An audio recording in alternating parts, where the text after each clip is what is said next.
What's up, audio geeks? Welcome back to the studio. In today's video, we're going to be starting a new series of videos going to be about Pro Tools basics for recording artists. If you're recording yourself at home and for some reason you have to use Pro Tools or you just want to get into Pro Tools to make your life easier as a working professional, these tutorials are for you. If you are an engineer and want to brush up on your skills in Pro Tools, this might help you as well, but these are mostly geared towards artists that are recording themselves at home and just want to know the basics of Pro Tools. For this first tutorial, I'm going to show you how to set up your session for recording, editing, mixing, and mastering within one single session so that you can take advantage of all the tools that Pro Tools gives you and just make your life a whole lot easier. Today's tutorial won't cover exactly how to use Pro Tools or every single detail about Pro Tools, but it will cover something that is really important, which is getting started with Pro Tools. How do you set up a session before you begin work, just so that you won't end up in a situation where you've recorded a bunch of tracks and then you're trying to do something and it just doesn't work the way that you expect it to because you're used to working with maybe Logic or Ableton Live, where you don't have to build out the gain structure like you do in Pro Tools. So if you're going to be interested in this type of content, stay tuned. There will be a whole lot more videos coming. This tutorial works with pretty much any setup. You can do it with just a laptop, with an audio interface, with 2 channels, 4 channels, 6 channels, 8 channels. It doesn't matter how big your setup is.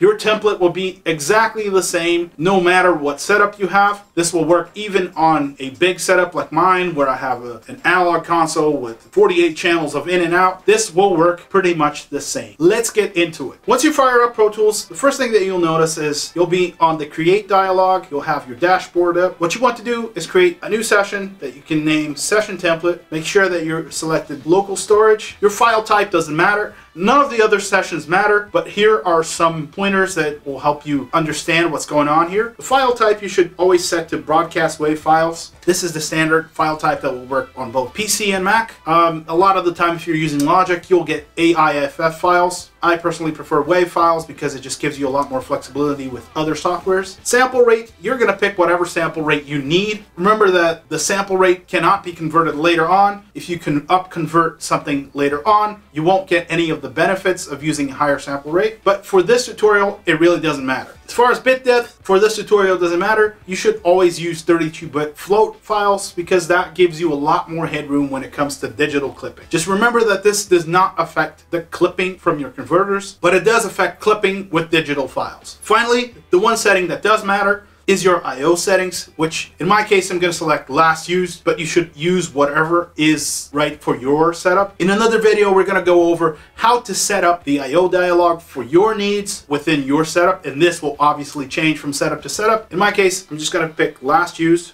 Finally, I'm going to pick prompt to location and hit create. Now I'm going to save my session template somewhere where my Mac won't delete it. Once you hit OK, you'll probably be greeted with an empty session. If you have no tracks in your session, you probably want to create a click track. So you can go to Track, Create Click Track.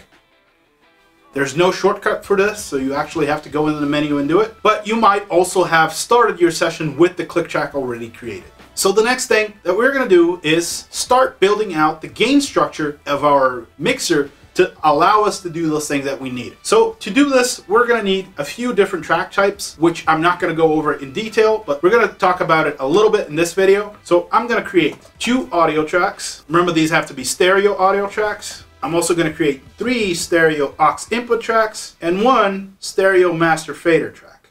Then you can hit create and you'll end up with 2 blue tracks, 3 green tracks, and 1 red track, as well as your click track. The next thing I'm going to do is name these tracks appropriately. So for the audio tracks, I'm going to name them Unmastered and Printmaster. For the aux input tracks, I'm going to name them Mix Bus Out, Bus Compressor, and Master Bus. And finally, for my master fader track, I'm just going to name it Sigma. This is really easy on Mac. You can just hit Option W and you get the Sigma symbol. If you're on PC, just type in Sigma because it's a lot easier than finding the symbol. Then you can hit OK and all your tracks should be named. With all your tracks named, you should clear all inputs and outputs to these tracks. So let's get that done.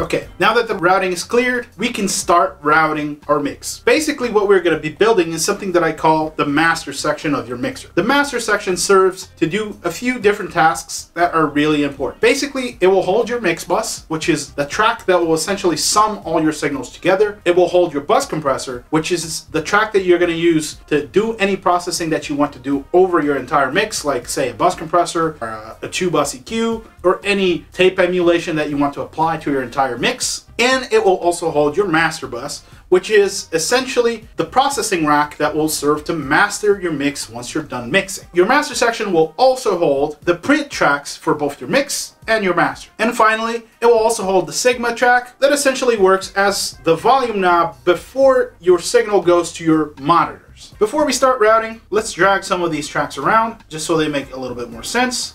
You will want to drag unmastered below bus compressor and Printmaster below master bus. You will also want to drag your click track below your Sigma track. Okay, now we can start building out the signal flow. So you're going to route mix bus out to the input of bus compressor. Bus compressor is going to route to the input of master bus.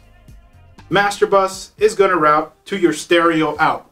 Your stereo out is essentially the last output from your converters. If you're using a true channel interface, this is really easy.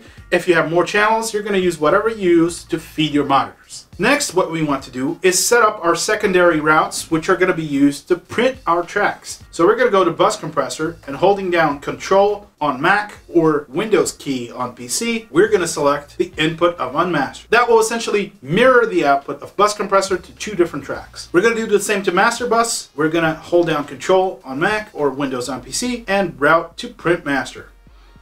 Finally, we want to select unmastered and Printmaster and route both of these to a dummy bus, which we're not going to use for any processing whatsoever in the mix. Finally, what we want to do is select all of our buses and audio tracks. Next, we want to select these tracks and make sure that they have no color. You can keep your master fader red and your click track green. That way it's really easy to find them within the color scheme of your mix. Next, select all of these tracks and throw them into a track folder, which we're going to name master section.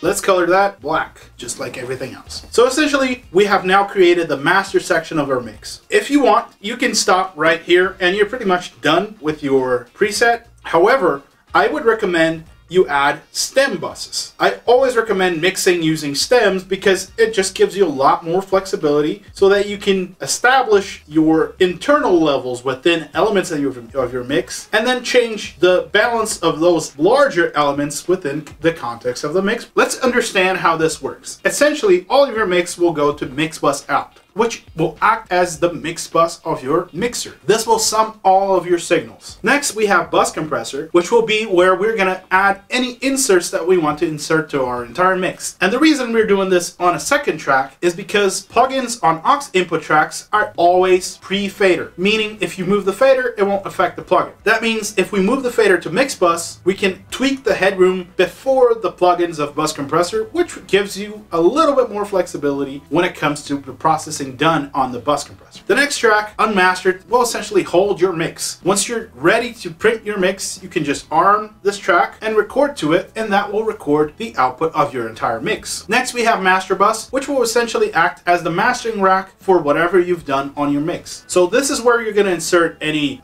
mastering compressor, mastering EQ, mastering limiter, or any other processing that you want to do to your master. Next, we have the Printmaster Track, which will essentially serve to print your mastered mix. Finally, Sigma will be the track where you're going to put any processing that you need done to your monitoring. So this is where you're going to insert any room correction software or any headphone emulation that you might have going. Essentially, this is the best place to do it because it will never get printed down to your mix and it won't affect any of your signal whatsoever. Okay, so the next thing that we need to do is create our stem buses. So we're going to create 4 stereo aux input track, 4 stereo aux input tracks that we're going to call stems, or just stem. And then we're going to rename this as drum stem, instrument stem, as soon as I can spell it right, vox stem for vocals, effects stem. We're going to select all of these 4 stems and route them to the input of mix bus, So now essentially what's going on is we're routing all of our stems to our mix bus. So anything that we send to these stems will automatically get sent to our mix bus. Next, we want to group all of these 4 stems and name this group all stem. And we will create a final track, which is a Vca Master Track, which we're going to call all stem.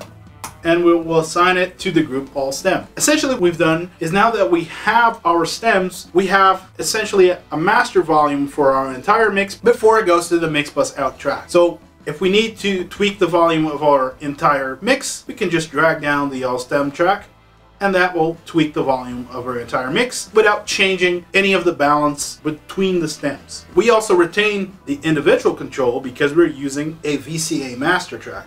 Okay, we're almost done with the setup. The next thing that we need to do is just assign the output for our master fader track, which we're gonna use our stereo out. That way now our master fader track controls the final level of stereo out, which is essentially a physical output of Pro Tools. And finally, all we have to do is send our click track to stereo out. That way it will never get printed to our track, just like any processing that we do on our master fader track. So now that we're done setting things up, you can add a few details that are very personal. Essentially, if you have any plugins that you always like to put on your mix bus, now is a good time to do it. You can insert them on the bus compressor track. In my case, I really like to use a G-bus compressor. I can add that to the bus compressor track. I also like to use a Pultec EQ on the entire 2-bus. You can also add that to your bus compressor track. If you have any mastering process that you really like say Ozone 9, you can add that to your master bus track. The only thing that you have to keep in mind is if plugins add latency to your mixer, you should always keep them disabled until you actually need them. That way you won't have any latency issues as you're recording. With that done, all we have to do is save this as a preset. So you can right click it and go to Save Track Preset and just save it however you like. I would suggest that you call this a master section or session template or something like this. Once you've named it, you can hit OK and you're pretty much all set. So how do you actually use this template to do whatever work that you need? Whenever you create a new session, always start by creating new tracks and pulling up this template. That way every single session will have this. As you start creating new tracks to feed your mix, you'll feed this to the appropriate stem that you're using. Say you've just recorded a drum beat, you can send it to your drum stem. If you recorded a bass, you can send it to your instrument stem. If you recorded vocals, send it to your Vox stem. If you've recorded any effects or created any effects buses, send it to your effects stem. So it's pretty straightforward. This is not a very complicated tutorial, and obviously I didn't go too much in depth of why we're creating certain types of track. That will be left to another video where we will cover exactly the difference between every single track type in Pro Tools and why and when to use every single type of track. But for this tutorial, it's really straightforward. This is pretty much how you should set up your Pro Tools mixer whenever you create a new session. The cool thing about this is it also gives you the flexibility to export both your mix and master simultaneously, both online and offline, and you can also do the same to your stems. Let's say that you want to do an offline bounce of your entire mix and your stems. You can select your stem tracks, your bus compressor track, and your master bus track, hold Shift and Alt or Shift and Option, and go to Commit. In the Commit dialog, you will select Selected Tracks, Consolidate Clips, and go to Offline and make sure that source tracks are in the do nothing from the drop down menu. That way, once you hit OK, it will bounce down your tracks and will create new tracks right next to these tracks that will hold your printed mix, your printed stems, and your printed master. So I hope this helps you out. If you like this video, remember to give us a thumbs up. It helps us start growing this channel. Remember to leave your comment. If you want to support us, you can hire my services on Fiverr Pro. I do mixes. We're starting to also offer remote drum recording, and we'll be offering some other services in the future. Remember to subscribe to the channel, and I'll see you guys in the next video.